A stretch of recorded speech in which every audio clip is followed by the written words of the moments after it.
welcome back. Today I'm here with my October wrap-up and my November TBR. During the month of October, I finished 4 books and started a 5th, reading a total of 1,771 pages. Of the books that I finished, there was 1 modern sci-fi, 1 vintage sci-fi, 1 paranormal fantasy, and 1 historical fantasy / mystery. I'm not really sure how to categorize that one. The first book that I finished was There Before the Chaos by K.B. Wagers. This is the first book in her new Fairy Wars trilogy, which is the follow-up to her Andronin Wars trilogy, all of which have been fantastic reads so far. This was actually my favorite book of the month, which I mentioned in my October favorites video, and it was 5 stars, no question. There's not a lot I can say about this book without spoiling parts of the Andronin Wars trilogy, so you definitely want to read that trilogy before you start in on this one, but it was just so fantastic. I love how the characters from the original trilogy have just been further developed, the relationships together.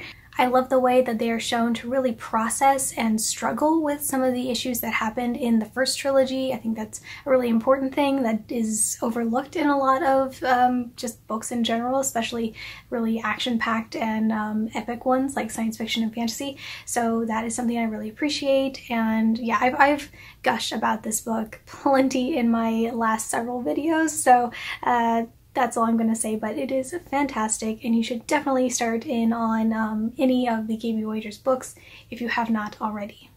Next is the book that I read for the S'more Sci-Fi Book Club, which is The Strange Case of Dr. Jekyll and Mr. Hyde by Robert Louis Stevenson.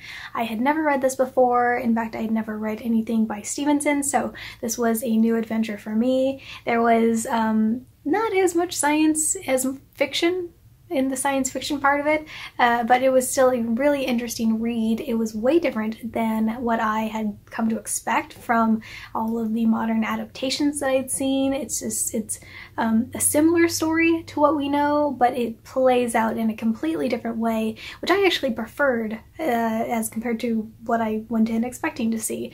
So I'm not going to go into too much detail and talk about this much more because I talk about it quite a bit in the podcast. If you want to listen to that, the links to the website are down below, but it was just a really good read. I really enjoyed Stevenson's writing style. He had some really beautiful descriptions of London and the just sort of creepy vibes that were going on, and I give it 4 stars. Then the final 2 books that I finished in October were both audiobooks. The first was The Graveyard Book by Neil Gaiman, and this was just a really, really lovely experience. It was the full cast edition, which I've listened to a couple books that had a full cast, and every time it's just so pleasant. It's like an old-timey radio drama where it's just really, it's a full production. So that made it really fun. It was very seasonally appropriate, being October and Halloween time. And if you're unfamiliar with the story, basically there is a toddler whose entire family is murdered, but before the killer can get the toddler, he toddles off and goes into a graveyard where the residents, ghosts and supernatural creatures and such, decide that they're going to raise him, because why not? And so it's the story of him and his upbringing and his life, and it was really fun and quirky and magical in the way that Neil Gaiman books tend to be. I definitely recommend this book if you are looking for something to read that is appropriate for Halloween time, but maybe not quite as spooky as some traditional horror books can be. It was just, like I said, it was really fun, so I gave it 4 stars. And the final book that I finished in the month of October was European Travel for the Monstrous Gentlewoman by Theodora Goss. This is the second book in her Athena Club series, which I've been really enjoying. It has so many unique elements to it that this was the one I wasn't even quite sure how to classify it genre-wise. The book is being told by one particular member of the Athena Club, but she is writing the book as a novel, and as you're reading it, you're also seeing input that's being given from the other characters in the story. So they chime in with their thoughts on how she worded something or how something played out, and that just adds this really charming aspect to it and lets you get a little bit deeper character development within that group of ladies. And they are, of course, the Athena Club. The Athena Club was formed in Book 1 when the daughter of Dr. Jekyll went out searching for Mr. Hyde. She teamed up with Sherlock Holmes, they found this whole alchemical society, and they uncovered all of these mysteries where doctors from other Victorian-era horror novels like Dr. Moreau, Dr. Jekyll, Dr. Frankenstein were doing experiments to create monstrous women. In this second book, the Athena Club learns of another woman who was the victim of the alchemical society, so they journey across Europe in order to rescue her. As with the first book, this was a really fun adventure. I loved all of the ways it pulled from these other books. I have not read the Dr. Moreau book, but now I really want to, just to get those references as well. This book also brought in Dracula, and it was obviously a really fitting book for the month of October, and it was also really fun to read it alongside Dr. Jekyll and Mr. Hyde. So for many reasons, I enjoyed this one, and I give it 4 stars. Then the book that I started in October but did not quite finish was A Night in the Lonesome October by Roger Zelazny. So this is one that I was actually reading with Jess. This is a book that she tends to read every October, so she has read it many times, and it's a really fun story. I got about 100 pages in, and I'm planning to really focus on it in the next few days, so I'm recording this a bit early and I may have it done by the time this video is up, but we'll see. In any case, it goes through the entire month of October. There are 31 chapters, 1 per day, and it's all told from this dog's perspective. It's sort of a mystery. We don't fully understand what's going on, but the dog is the familiar of this man, and there are other humans that have other familiars, and they're all going and getting these resources which require them to like dig up graves and do all this sort of spooky stuff. Dracula is also involved, Sherlock Holmes also involved, Frankenstein is also involved. There's a lot of repeated characters in the books that I read this month, now that I think about it. But yeah, it's just really fun, and the mystery is kind of unfolding as we read it to see why they are getting all of these resources and what the big thing is that they are preparing for. I still don't really know, but I'm getting a little bit further along in the month, so more things are coming together, but I honestly have no idea. So I'm excited to see what happens with that. And like I said, this is going to be my main read for the next few days. Then moving on to my November TBR. So I've decided not to do nonfiction November this year. I've done it in years past, but I'm just not feeling it this year. And there are plenty of fiction books that I'm really excited for, so I'm just gonna go with that. I'm also not planning to read very much this month because I have a lot going on. As I announced last week, I have recently started a new blog called Self-Care Queen, so I am actually going to be doing NaNoWriMo this year, but I'm only going to be focusing on writing blog posts, and I'm going to do sort of a modified goal. I'm thinking 15,000 words or 30 blog posts or something in between there, but in any case, it's an extra motivator to really focus on stocking up with some good blog posts to see me through the holidays and just not have to stress about it so much. So I'm really excited for that.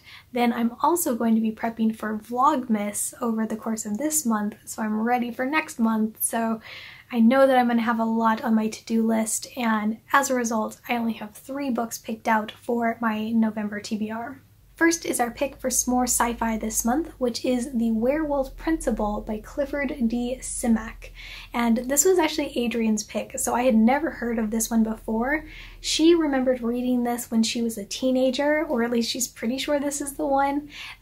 She read it when she was a teenager. She's had these big memories of reading it over the years, and just finally after doing enough vague searching on Google with things that she remembered from the book, she came across this book, and it fit with all of our criteria for some more sci-fi books, so we're gonna give it a try. And I'm just gonna read the back because I'm actually really excited about it. Many centuries in the future, a 200-year-old man is discovered hibernating in a space capsule orbiting a distant star. Transported back to Earth, Andrew Blake awakens to a world of flying cars and sentient floating houses, with no memory whatsoever of his history or purpose. But he has not returned alone. The last survivor of a radical experiment abandoned more than a century earlier, Blake was genetically altered to adapt to extreme alien environments, and now he can sense other presences inhabiting his mind and body. One is a biological computer of astonishing power. The other is a powerful creature akin to a large wolf, and Blake is definitely not the one in control. With his sanity hanging in the balance, Blake's only option is to set out in frantic pursuit of his past, the truth, his destiny, and, quite possibly, the fate of humankind. A bravura demonstration of unparalleled imagination, intelligence, and heart, The Werewolf Principle addresses weighty issues of genetic manipulation and offers a moving, stunning, witty, and thought-provoking exploration of what it means to be human. So that sounds pretty cool, right? Yeah, I'm excited. It's a pretty short one, so that one I should be able to knock out fairly easily, and I'm pretty curious to see what it's all about and if it lives up to that epic description on the back. Then my other two reads for the month are both buddy reads. The first one is actually from my October TBR, City of Dragons by Robin Hobb. I'm doing a buddy read on this one with Frankie from Frankie Reads, and we had meant to do it last month, but we both ended up just being too busy and didn't get a chance to start it, so we are bumping it over to November. This is the third book in Hobb's Rainwild Chronicles series, and I'm really excited to see this City of Dragons. So we will see what that is all about and where the story goes from here. And finally, I'm going to be doing a buddy read and reread on the first book in one of my favorite series, which is Luck in the Shadows by Lynn Flewelling, and this is the first in the Night Runner series books, which I'm a big fan of. It's epic fantasy with magic and spies and queer characters, and it's just such a good series. I'm going to be buddy reading this with Nika from Foxclouds, and I'm really excited to get back into this one. I've reread these a few times, but it has been a couple years since I've actually been back in this world, so I'm sure it's going to hold up. It always does, and I'm excited to do a buddy read on it. And there you have it. That's what I've read in October, what I'm reading right now, and what I'm planning to read in November. I would love to hear down in the comments what you guys are reading. Do you have a favorite among the books that I've read? Have you been keeping up with this more sci-fi podcast? Are you doing NaNoWriMo? All of the things. Let's chat. And thank you all so much for watching. Please like this video if you enjoyed it and subscribe if you'd like to see more. I hope you all are having a fabulous week so far, and I will talk to you soon. Bye!